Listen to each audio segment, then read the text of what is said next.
आज हम थेल्स प्रमेय का विलोम साबित करने जा रहे हैं। और थेल्स प्रमेय आपको हम ऐसे भी पढ़ा चुके हैं और यूट्यूब पर भी इस वीडियो को डाले हुए हैं। जब भी आपको समझना हो तो आप यूट्यूब को खोल करके देखिएगा। आज थेल्स का विलोम को हम साबित करने जा रहे हैं। थेल्स का विलोम क्या है, यानी इसकी साधारण प्रतिज्ञा कि यदि एक रेखा किसी त्रिभुज को दो भुजाओं को एक ही अनुपात में विभाजित करे, यानी एक त्रिभुज है, आपको ये रेखा, तो मान लीजिए कि रेखा खींचे डी ई,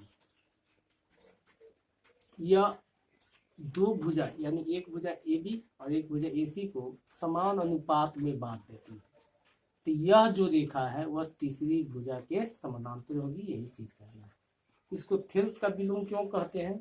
तो थेल्स प्रमेय में यह पढ़ना था कि एक त्रिभुज थी और उसका यह एक कोई रेखा जो है जब तीसरी भुजा के समानांतर, यानी यह इसके समानांतर है, तो इसकी भुजाएं अनुपात में बढ़ती है। अर्थात यह सिद्ध करना था ए डी बटा डी बी बराबर ए ई बटा ई सी। यह था थेल्स प्रमेय साबित करना।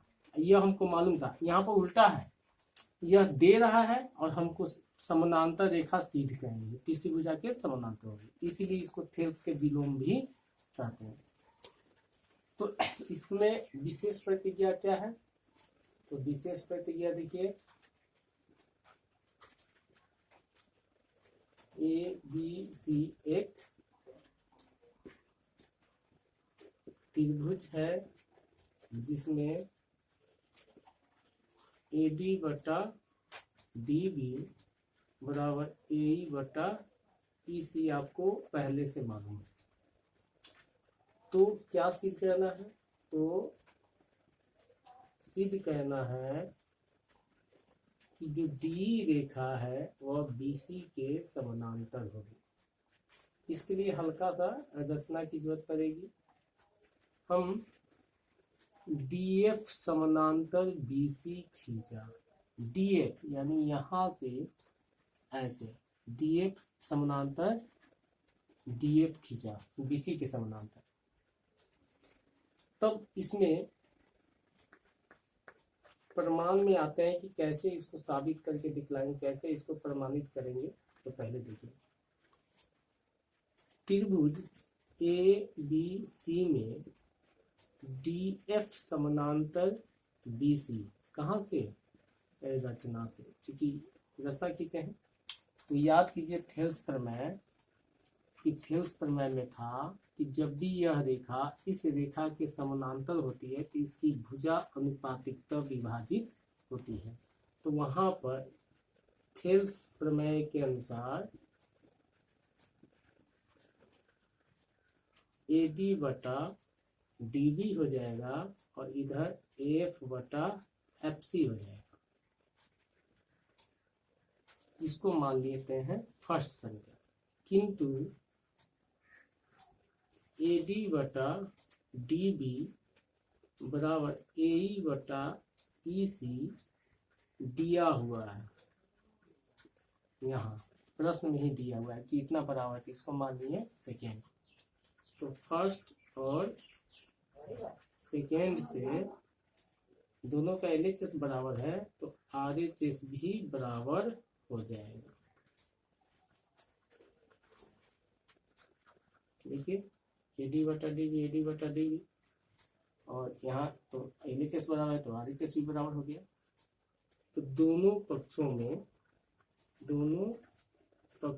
में एक जोड़ने पर, यानी जब भी बायां पक्ष और दायां पक्ष में समान अंक को जोड़ते या घटाते तो उसके मान में कोई परिवर्तन नहीं होता है, तो हम दोनों पक्ष में एक जोड़ेंगे, यानी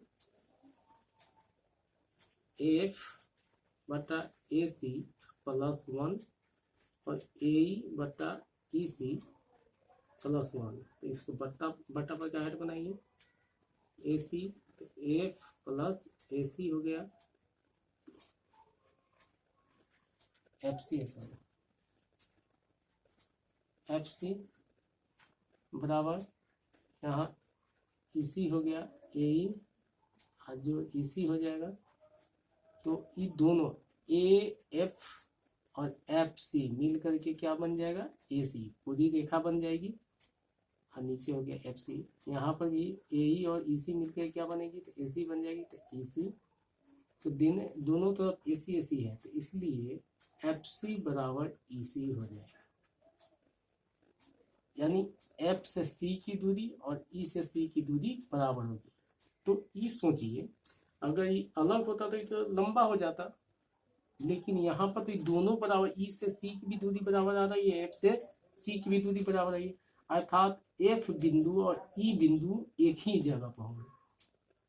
अर्थात ई और एफ बिंदु एक ही है, तभी ना दूरी बराबर हुआ। तो जब भी कोई दूरी बराबर होती है अर्थात उसका बिंदु एक ही होता है, यानी एफ और ई अलग अलग ना होकर कहाँ होंगे, ई पर ही होंगे।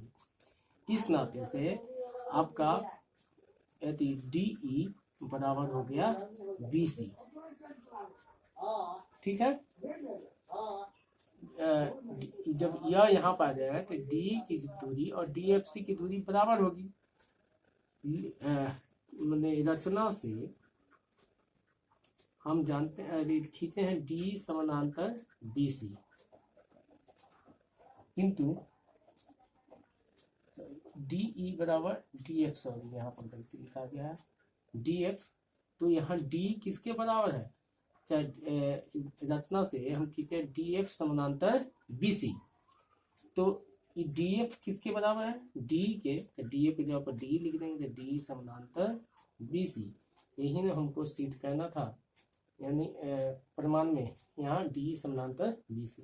अर्थात जब भी किसी त्रिभुज में कोई एक रेखा अन्य दो भुजाओं को एक ही अनुपात में बांटती है तो वह रेखा तीसरी भुजा के समानांतर हो जाती है। तो यह यहाँ पर आपका प्रमेय सिद्ध होता है।